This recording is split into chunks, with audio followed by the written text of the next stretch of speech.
Très heureuse de vous savoir nombreux pour suivre votre programme Derrière le masque. Et pour aujourd'hui, je vais recevoir pour vous un orateur éloquent, élégant, beau aussi. C'est aussi un prophète, hein. C'est son deuxième passage au plateau des Derrière le masque. Pour la suite, s'il venait lui-même vous parler de lui. À tout de suite. Bonjour, prophète Joël Francis. Bonjour, Madame Nicole. Oui, dans 2 ou 3 mois, il sera 7 ans, jour pour jour, depuis votre premier passage au plateau des Derrière le masque. Alors, quelles sont les news qu'on a loupées? Beaucoup, 7 ans, c'est quand même beaucoup. Oui. Et je pense que quelques-unes, je pourrais vous répondre lors de l'émission. Ok. Et 7 ans après, quelle image vous avez de vous-même? Waouh! Quand je dis 7 ans après, je vois montagne et vallée. Oui. Je pense que c'est la meilleure manière de définir tout ce qui m'est arrivé durant 7 ans. Montagne et vallée, des hauts et des bas. Mais en même temps, Dieu, comme le grand pianiste, s'est posé ses doigts, ses précieux doigts sur des touches blanches et des touches noires pour finalement sortir une très belle mélodie. Toute chose qu'on connaît ne sait qu'aime Dieu. Mais je définirais ces 7 ans comme montagne et vallée. Oui, oui. Je disais tout à l'heure à ceux qui nous suivent que vous êtes un orateur, prophète, élégant, éloquent, beau aussi. Oh. Alors, quels sont les dangers quels sont les dangers qui courent derrière ces atouts que vous avez? Bon, il semble que déjà dans les Écritures, Dieu choisit David et c'était un homme beau de visage. Et la plupart des personnes que Dieu a choisies ces personnes étaient de belles personnes. Je ne sais pas exactement pourquoi, mais peut-être c'était pour que le fond se marie aussi avec la forme, que la forme attire le regard des gens et que les gens soient touchés après finalement par le fond. Mais bon, c'est Dieu qui nous met un peu en danger, si on peut le dire ainsi. Mais sinon, c'est un grand atout parce que ça nous permet de captiver l'attention des gens, mais le plus important, c'est ce qu'on en fait après. Lucifer, il en avait aussi reçu autant, mais il a commencé à se focaliser plus sur ce qu'il avait comme beauté, ce qu'il avait comme sagesse et intelligence. C'est là d'ailleurs qu'on parle du syndrome luciférien. Le plus important, c'est Dieu vous donne des atouts pour être beau, belle, élégant, parlant bien, ainsi de suite. Mais toutes ces choses, c'est pour captiver l'attention des gens. Et la fin, c'est de les rediriger le regard vers celui qui est la source de votre salut. Il est des fois, bon, je ne dirais pas il est des fois, mais ça semble des fois assez facile aux serviteurs des dieux de demander aux fidèles de pardonner à ceux qui le feront du mal. Et pour eux-mêmes, les hommes de Dieu, c'est assez facile pour le faire? De pardonner ou donner le pardon? Non, de pardonner à ceux qui le font du mal. Ce n'est pas facile, mais un sage m'a dit un jour, il m'a dit, pour pardonner, il faut trouver une excuse pour pardonner. Même à la croix, Jésus a dit, pardonne-leur car ils ne savent pas ce qu'ils font. Il a mis le pardon, il a trouvé une excuse pour pardonner. Donc on peut se dire, ma femme m'a fait ceci, mon mari m'a fait cela, mes enfants m'ont fait ceci.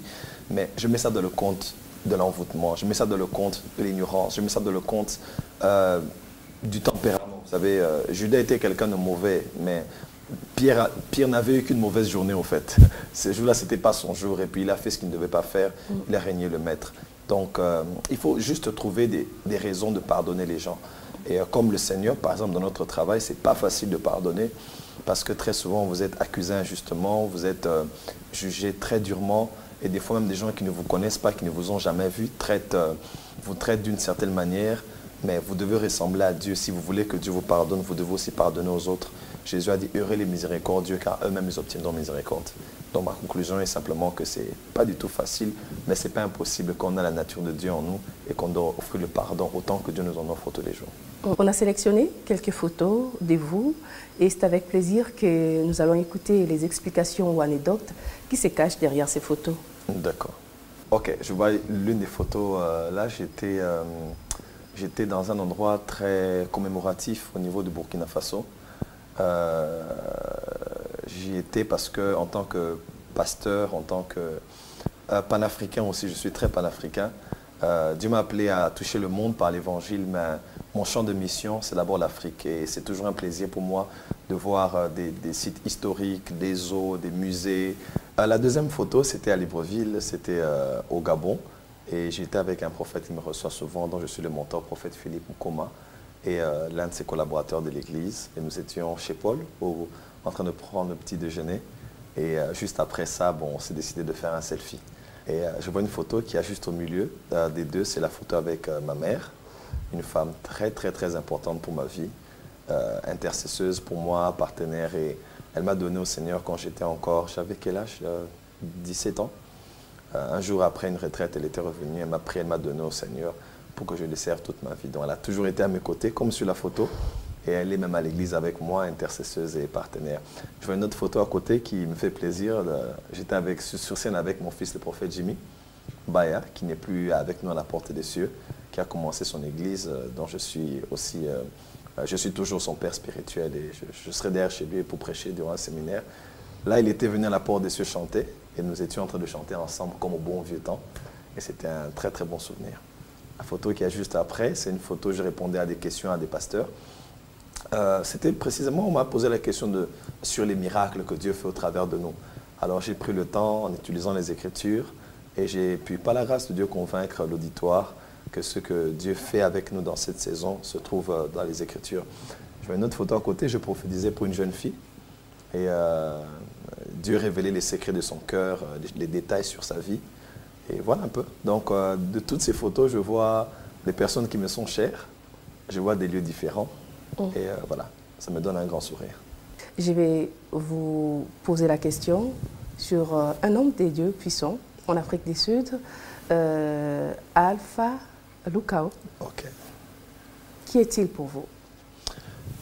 Wow, le pasteur Alpha Lukao, je l'ai rencontré la première fois il y a de cela 12 ans, en Afrique du Sud, lors d'un mariage.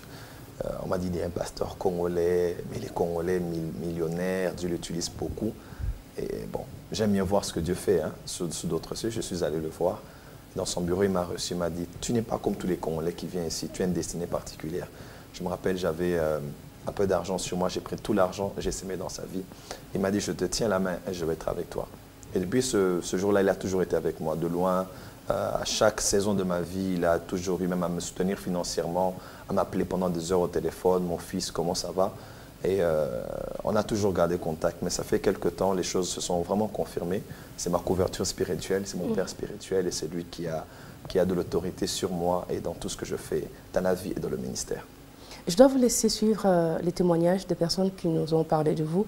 Mais juste avant ça, quelle est l'image que le Congo doit avoir de Mzee Heidi Nabala?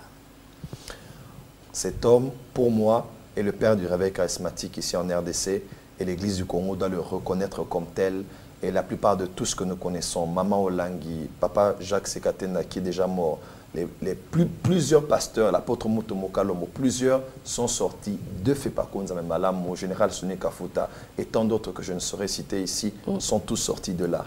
Donc c'est la maison mère, c'est de là où le mouvement du réveil est parti. Et il est vraiment le père du réveil charismatique ici chez nous en RDC. C'est l'image que je crois que la RDC doit avoir de lui. Et dommage seulement que nous n'avons pas beaucoup de support à son sujet. Quelques efforts se font et je crois qu'il faut que nous puissions y travailler dessus pour permettre à tout le monde de savoir qui il était, qu'est-ce qu'il a fait, comme le Nigeria le sait pour Benson Idahosa. Il y a 3 ou 4 personnes qui nous ont parlé de vous. On va les suivre.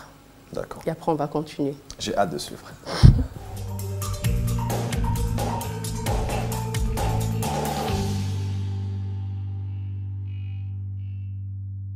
Le prophète Joël Francis, dans ses débuts, quand il a commencé d'abord sa vie chrétienne, et ensuite, je l'ai vu comment il est en train d'émerger dans le ministère et ce qu'il est devenu aujourd'hui.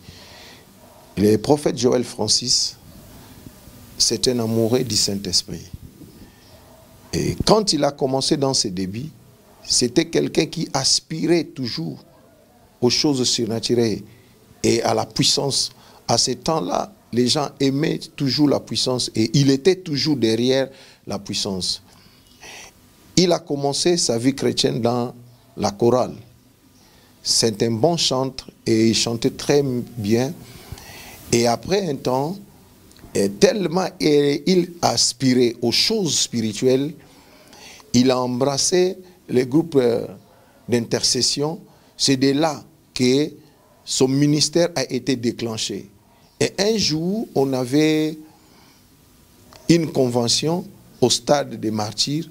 C'est de là que l'apôtre de Coster a prophétisé sur lui, sur son ministère, et il y a eu un déclenchement.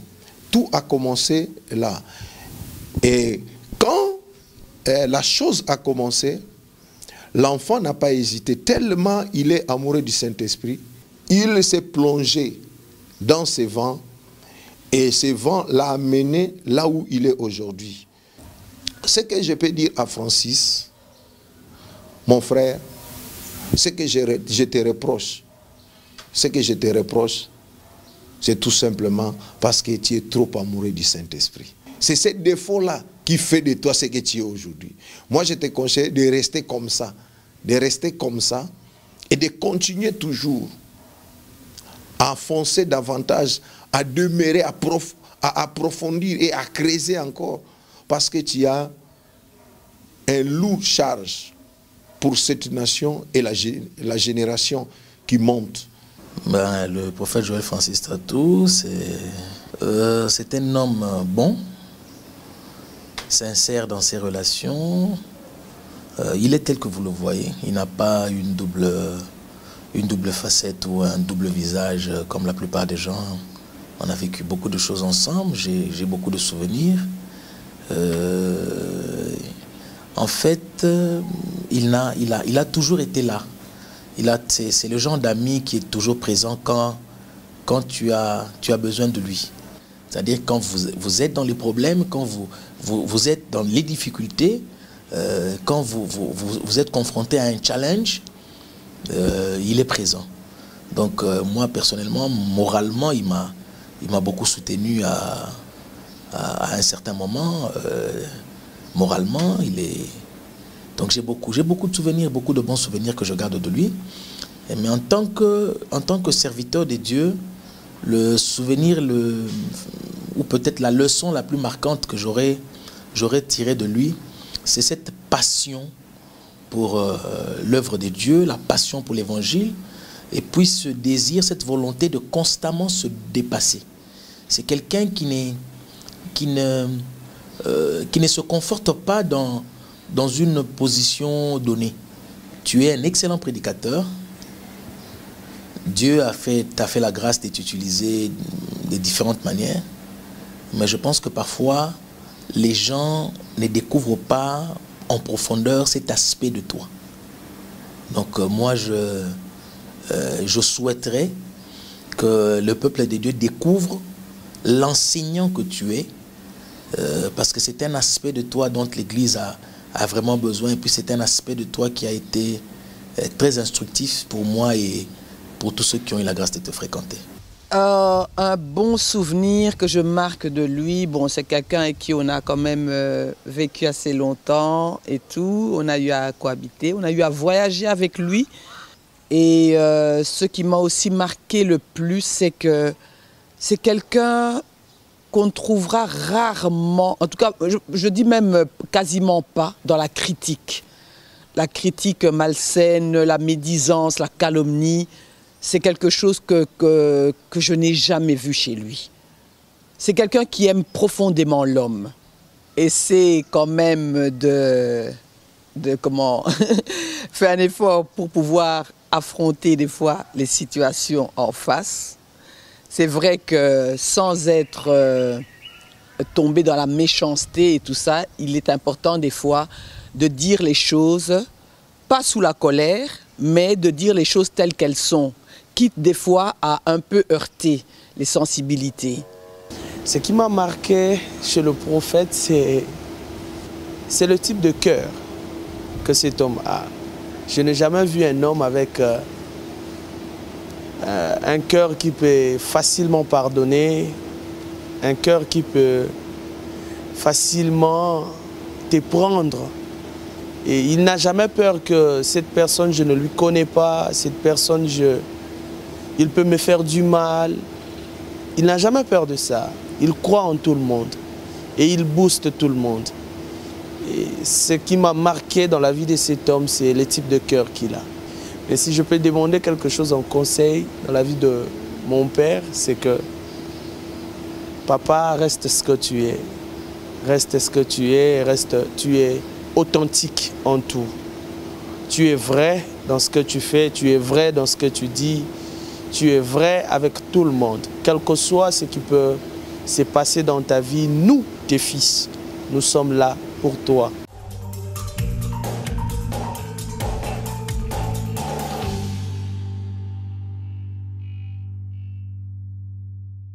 De retour sur le plateau de Derrière le masque, après notre rubrique témoin, quelque chose à ajouter? Je suis surpris, extrêmement surpris alors. Extrêmement surpris. Vous êtes sorti plusieurs fois cette année dans presque partout en Afrique. Alors, de l'extérieur, quelle est l'image des l'homme des dieux congolais? Mal organisé, mais très efficace. J'ai parlé avec quelques pasteurs ivoiriens qui m'ont dit « Joël, que tu le veuilles ou pas, nous le savons tous que les meilleurs prédicateurs sont congolais. » Il dit « Nous vous regardons avec admiration, mais vous ne réalisez même pas qui vous êtes, le potentiel que vous avez. » Il dit « Si vous êtes un peu mieux organisé, si vous pouvez travailler un peu plus ensemble, si vous pouvez un peu mieux communiquer, si vous pouvez être un peu plus systématique, vous aurez plus de résultats. » Par exemple, je fréquente beaucoup les pasteurs ivoiriens. L'Ivoirien a déjà la capacité d'être convaincant, marketeur, parleur, quelqu'un qui est dans les palabres. Donc déjà pour parler, il va te convaincre, à part l'évangile qu'il va faire passer. Mais eux-mêmes nous disent, les meilleurs prédicateurs sont en RDC. Mais on se pose de voir la question, pourquoi vous n'avez pas d'aussi grandes églises, vous n'avez pas d'aussi plusieurs paroisses dans le monde comme nous en avons. Et si vous êtes un peu plus organisés, un peu plus unis, vous allez avancer. Donc à l'extérieur, on se dit, ils ont un grand potentiel, mais ils sont mal organisés. Alors, il y a une personne qui a parlé de votre relation avec le Saint-Esprit. Est-ce que c'est cette relation qui vous a poussé à nous parler, en fait, ceux qui vous suivent sur les réseaux sociaux et à l'Église, du ministère des anges? Oui, c'est le Saint-Esprit qui a inspiré les Écritures. Toutes les Écritures sont inspirées par Dieu. Et le ministère des anges est aussi développé dans les Écritures. Et le Saint-Esprit m'a utilisé par la grâce de Dieu aujourd'hui. Le message au bref, le ministère des anges est le message le plus suivi dans tout l'espace francophone, même sur YouTube. Et combien de gens ont été bénis, combien de vies ont été touchées. J'étais à la chaîne de télé de Papa Mamadou Karambiri au Burkina Faso. J'ai refait une émission qui passe comme ça plusieurs fois. Parce que les gens ont dit c'est la première fois qu'on ait une vue aussi claire sur le ministère des anges et si pratique. Non pas pour glorifier les anges, pas du tout, mais pour réaliser tellement d'avantages que nous avons en tant que chrétiens, d'avoir des esprits à nos côtés qui peuvent nous accompagner dans ce que nous faisons pour la gloire de Dieu. Donc c'est le Saint-Esprit qui m'avait inspiré à parler de cela. Quelques personnes murmurent déjà sur le nom de votre prochaine chaîne de télévision. Il semble que ce sera JFT TV. Ah non. Non? Non, alors ils ont mal compris. C'est Power Channel. Ok. Power Channel, parce que Dieu, dans Romains 9, verset 17, il m'avait dit « Je t'ai suscité à dessein pour montrer en toi ma puissance, afin que mon nom soit répandu sur toute la terre. » Mon ministère, c'est un ministère de puissance. Et nous voulons faire passer la puissance par les ondes. La puissance de la parole et la puissance du Saint-Esprit.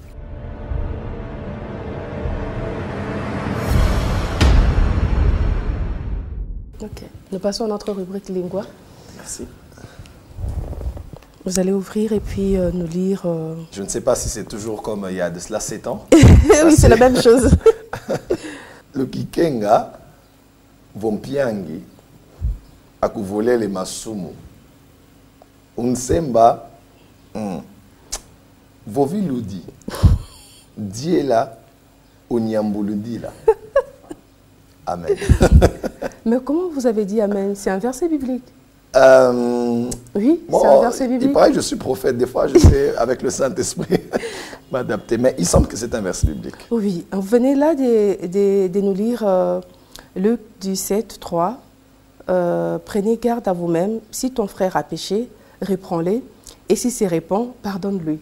Comment vous l'avez su? Ah, bon, c'est le Saint-Esprit. Alors si on parlait de porte des cieux. La porte des cieux, et elle est l'enfant de la MAPRE. La MAPRE, c'est la mission apostolique qui est prophétique pour les réveils. C'est la vision globale que Dieu m'a donnée pour articuler tout ce qu'il m'a demandé de faire sur la terre dans le cadre du ministère. Et la MAPRE a enfanté International School of Prophets, ISP. Nous organisons des programmes pour les prophètes et dans le domaine prophétique. la MAP a aussi enfanté l'église Port des Cieux, la communauté des églises Port des Cieux. Alors, elle aura 3 ans cette année. La première église a été établie à Lubumbashi, au Katanga. Nous avons une deuxième église en Namibie, à Windhoek. Et nous avons une troisième dont je suis d'ailleurs l'autorité spirituelle ici à Kinshasa. C'est une église qui nous permet de pouvoir articuler vraiment la pensée du ministère de manière permanente. Vous savez, les actions du ministère que je faisais 3 jours, 4 jours, après les gens rentrent chez eux, quand un pasteur ne vous aime pas, il casse tout le message que vous avez prêché le dimanche qui suit. Ou bien il n'y a pas de suivi au fait du message que... Alors Dieu m'a dit, rentre dans ton pays et bâtis-moi un peuple en me bâtissant une église. Donc c'est tous les messages que je prêchais circonstanciellement, roi, Assemblée générale des sentinelles, réunion du Saint-Esprit. Maintenant que j'ai le temps de prêcher du lundi au dimanche, du dimanche au dimanche, du 1er au 30, pour bâtir un peuple à l'image de ce message-là qui est profondément développé et systématiquement articulé. Donc c'est l'église Port des Cieux, la meilleure église. Nous sommes dans la joie d'être dans cette église et par la grâce de Dieu, nous n'avons que 5 mois à Kinshasa. Mais malgré les faibles commencements, Dieu nous soutient par sa miséricorde, selon 2 Corinthiens 4, verset 1. Donc c'est un peu l'église Port des Cieux, dont je suis l'autorité spirituelle ici à Kinshasa. Nous sommes sur 4 Montabor, derrière la maison Schengen. C'est là où nous sommes, nous nous réunissons chaque semaine. Voilà. Vous semblez tout le temps en déplacement, mouvement, mais quand il faut vous reposer, pas pour vous ressourcer, pour apprendre encore, avoir d'autres inspirations, pour enseigner, mais s'il vous faut vous reposer, dans quelle partie du monde pensez-vous souvent avoir le temps et tous les décors nécessaires pour bien se reposer? Bon, comme on est derrière les masques, je me repose difficilement, je ne mange pas, je ne dors pas. J'ai un slogan, je crois que je vais devoir relativiser. Je travaille, j'ai toute la mort pour me reposer. Donc pour moi, Aliko Dangote a dit qu'il faut travailler plus de 16 heures par jour. Il ne dort déjà pas la nuit parce qu'il est très très passionné du continent africain. Je ne dors pas, je ne mange pas, je ne fais que lire et apprendre. Quand ça m'arrive de me reposer, Dubaï c'est ma destination de rêve. J'ai toujours aimé Dubaï. Mais je suis toujours tenté à faire du shopping quand je suis là-bas, donc c'est pas évident. Mais si j'aimerais bien aller me reposer quelque part, je penserais aux îles Seychelles ou bien en île Maurice, volontiers. Bien que je suis un peu connu là-bas, mais j'irais bien au bord de la plage, en culotte et en babouche, et voilà, aller me détendre comme tout être humain, prendre de l'air. Je me détends très facilement quand il y a de l'air frais quelque part. Okay. De l'air frais, le bruit des eaux. Voilà, là, je suis vraiment décontracté. Quand je reviens, c'est beaucoup plus d'onction.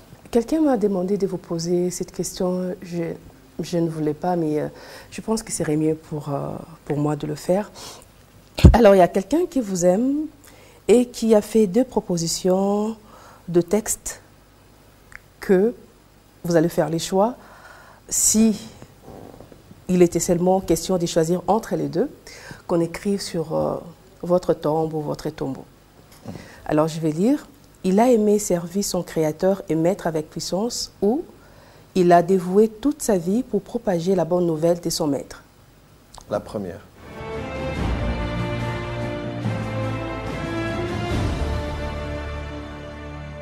Nous sommes arrivés à la fin de cette émission, mais comme vous le savez, on a 5 questions où le prophète Joël va répondre par vrai ou faux. Si c'est trop privé, il ne va rien dire.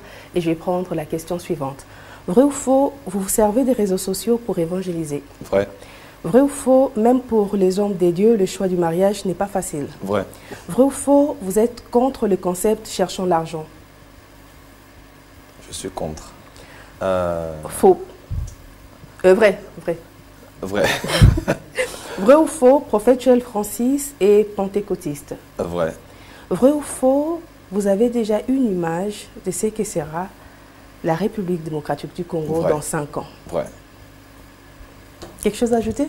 Tout ce que je peux rajouter, c'est que j'apprécie beaucoup. 7 ans après, je crois que je devrais amener mon cadeau de l'émission. Merci.